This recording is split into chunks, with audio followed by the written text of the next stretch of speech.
Hello everyone, कैसे हो आप सभी। मैं अमित तिवारी और आप देख रहे हो अपना पसंदीदा चैनल श्री बालाजी क्लासेस। जैसा कि आप सभी लोग जानते हो कि इस समय क्लास 10th बायोलॉजी का चैप्टर हमने स्टार्ट किया है। उसी से रिलेटेड हम आगे बढ़ते हुए चल रहे हैं। कल हमने पढ़ा बहुत ऐसी सारी चीज़ें जो कि आपके चैप्टर से रिलेटेड हैं, बहुत ही इम्पोर्टेंट टॉपिक। उसी से रिलेटेड आज हम लेकर आए हैं। आज का हमारा जो टॉपिक है वो है आंतें। ठीक है, आप लोगों ने बहुत बातें सुनी होंगी किसी न किसी के आंतों के बारे में। तो आज हम बताएंगे कि कितनी आंतें होती हैं और कौन कौन सी आंतें होती हैं। देखिए, पहली हम बात कर लेते हैं कि आंतें। तो हमारी पहली आंतें आ जाती हैं छोटी आंत। कौन सी? छोटी आंत। पहली बात आ जाती है छोटी आंत की। तो हम जान लेते हैं कि आखिरकार छोटी आंत क्या होती है और इसके कार्य क्या होते हैं। ठीक है, तो पहले तो जितने लोग भी चैनल पर नए हो प्लीज़ चैनल को सब्सक्राइब करके एक प्यारा सा लाइक अपने भाई के लिए कर दीजिए। ठीक है, और जितना हो सके इस वीडियो को उतना शेयर कर दीजिए ताकि आपका परिवार बहुत ही, जितना आपका बड़ा परिवार होगा उतना ही अच्छा होगा। ठीक है, तो बात कर लेते हैं छोटी आंत की कि आखिरकार छोटी आंत क्या होती है। ठीक है, तो देखिए यहाँ पे क्या लिखा हुआ है। छोटी आंत मानव में लगभग 6.25 मीटर लंबी आंत पाई जाती है। कितने मीटर? 6.25 मीटर लंबी आंत पाई जाती है, जिसे छोटी आंत कहते हैं। छोटी आंत कहते हैं, किसे कहते हैं? मानव में लगभग 6.25 मीटर लंबी आंत पाई जाती है, जिसे छोटी आंत कहते हैं। ठीक है, ग्रहणी सी आकार की होती है। ग्रहणी कौन से आकार की होती है? ग्रहणी सी आकार की होती है।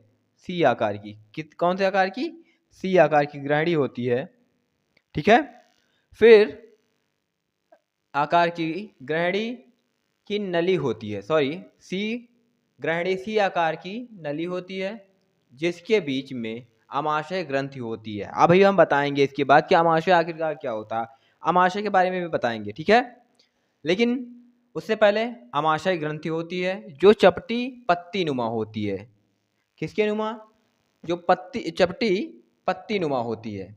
ग्रहणी में यकृत से निकलने वाला पित्त नलिका आमाशय से जुड़कर ग्रहणी में खुलती है। यहाँ पे समझिए, ग्रहणी में यकृत से निकलने वाली पित्त नलिका आमाशय नलिका से जुड़कर ग्रहणी में खुलती है। समझ में आ रहा है? फिर लिखा है आमाशय तथा यकृत से निकलने वाला एंजाइम एवं अन्य भाग भोजन के पाचन में मदद करते हैं। ठीक है, एक बार फिर से देखिए। मानव में लगभग 6.25 मीटर लंबी आंत पाई जाती है, जिसे छोटी आंत कहते हैं। ग्रहणी सी आकार की नली होती है। ग्रहणी जो होती है वो सी आकार की क्या होती है? नली होती है, जिसके बीच आमाशय ग्रंथि पाई जाती है। ये मत सोचिए कि हम बताएंगे नहीं, बट आमाशय, इसके बाद जो हमारा टॉपिक होगा वो आमाशय ही होगा। हम जानेंगे कि आखिरकार आमाशय क्या होता है। ठीक है, आमाशय ग्रंथि होती है जो चपटी पत्ती नुमा होती है। किस नुमा? पत्ती नुमा। ग्रहणी में यकृत से निकलने वाली पित्त नलिका आमाशय नलिका से जुड़कर ग्रहणी में खुलती है। आमाशय तथा यकृत से निकलने वाला एंजाइम एवं अन्य भाग भोजन के पाचन में सहायता करते हैं। ठीक है, या मदद करते हैं। ठीक है, फिर बात कर लेते हैं यकृत की। यकृत की बात कर लेते हैं कि यकृत आखिरकार क्या होता है। तो यकृत की बात कर लेते हैं। तो मानव शरीर की सबसे बड़ी ग्रंथि, सबसे बड़ी और मुख्य पाचन ग्रंथि होती है। क्या होती है? यकृत होती है। मानव शरीर की सबसे बड़ी और मुख्य ग्रंथि कौन सी होती है?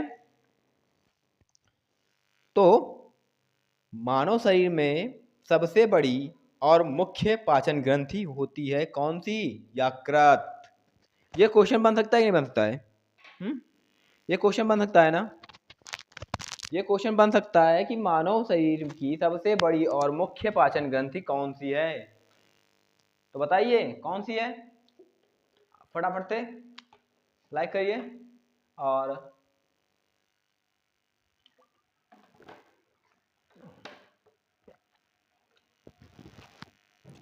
यकृत होती है जो चॉकलेटी रंग की होती है। किस रंग की होती है? जो चॉकलेटी रंग की होती है। अगर बात की जाए, अगर कोई पूछ ले कि यकृत का रंग कैसा होता है, क्वेश्चन बन सकता है ना, कि पूछ सकते हैं कि यकृत का रंग कैसा होता है, तो यकृत का रंग चॉकलेटी रंग की होती है। यकृत का रंग चॉकलेटी रंग का होता है। तो यकृत के निम्नलिखित कार्य हैं, उनको हम बाद में आपको बताएंगे अगली क्लास में। अगला क्लास का टॉपिक यही होगा कि निम्नलिखित यकृत के निम्नलिखित कार्य, मतलब कि यकृत के कौन कौन से कार्य होते हैं। अगली जो वीडियो बनेगी कल शाम को 7 बजे, वो आपकी इसी पे रिलेटेड बनेगी कि यकृत के निम्नलिखित कार्य। लेकिन यहाँ पे कुछ लिखा है एक पॉइंट कि पित्तरस का स्राव। पित्तरस का स्राव मतलब कि पित्तरस कहाँ निकलता है, तो क्या दिया हुआ है कि पित्तरस यकृत में पाई जाती है। पित्तरस, यहाँ पे क्या होगा कि पित्तरस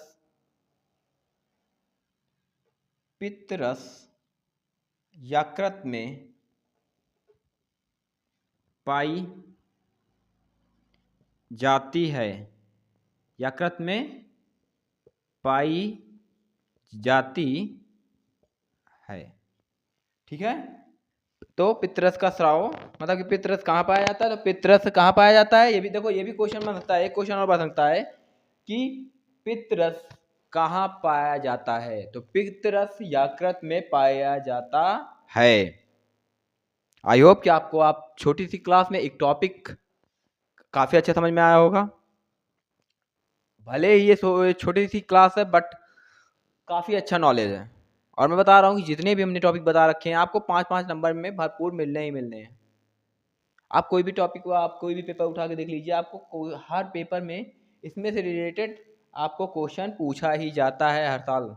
ऐसा नहीं है मैं बता रहा हूँ, आप चेक कर सकते हो जाके। आप किसी भी साल का पेपर उठा लीजिए, आपको मिलेगा जरूर। ओके, बस तो आज का जो टॉपिक था यहीं तक था, और मिलते हैं कल एक नए और इंटरेस्टिंग टॉपिक के साथ। तो लगे रहिए, पढ़ते रहिए, मस्त रहिए, एकदम फंटास्टिक टॉप तरीके से, ठीक है। चलिए मिलते हैं आपको कल शाम 7 बजे। तब तक के लिए अपने भाई को दीजिए इजाजत। जय हिंद, टेक केयर।